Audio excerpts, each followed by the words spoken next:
There's an article on the Hill about how the flyover states are holding America hostage. It was written by Duane Townsend. Hope I said that right. Hope I pronounced the first name right. Duane. And Duane, read your article. My personal opinion, I feel it's literary crap. I feel that you took and just crapped in your hand, threw it on the computer screen, and hit publish. Because that's what it amounts to. That's what I feel that your article amounts to.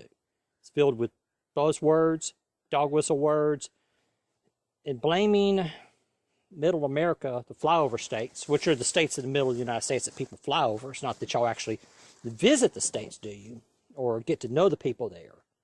Or make a trip to the factories or the farms or the welding shops or little mom and pop businesses and get to know the people who voted for Trump. You're just going to call them bigots. Your article is also a good example of why Hillary lost the election, is that they,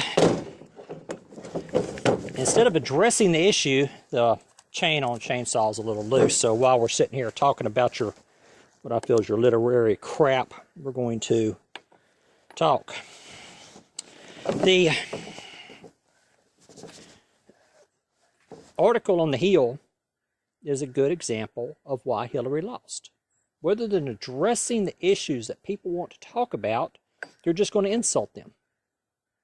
You're not going to address free trade and how it's devastated the middle class. Not going to address offshore tax havens. You're not going to address federal aid going overseas. Or how companies like Apple can have their iPhones, or Google or whoever else manufactures technology, manufactured in China using cheap labor, imported back and make a fortune off of it. Why don't you address that? Why don't you address that? Because that's what middle America wants to talk about. That's what we want to talk about. We want to talk about jobs. We want to talk about why liberals talk down to everyday working people. What makes you think you're so good that you can talk down to people like me? I'm out here busting my ass, working on this small farm, trying to get it going, having problems finding a good job in rural America.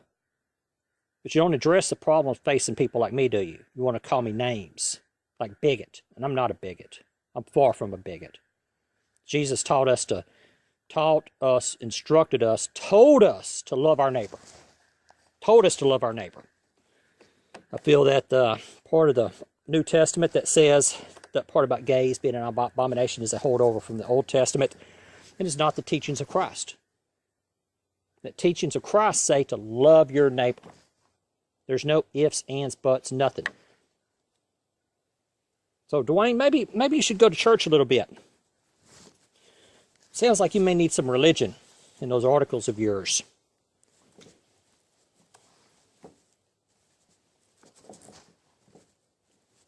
Get to know the people that you call names before you start slinging those buzzwords around,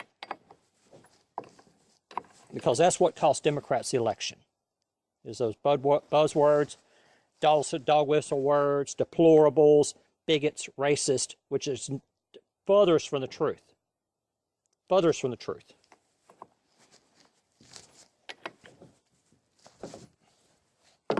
We're hardworking, God-fearing people, and we've had it with liberals calling us names. So, go back, get to know the people you write about before you start calling them names.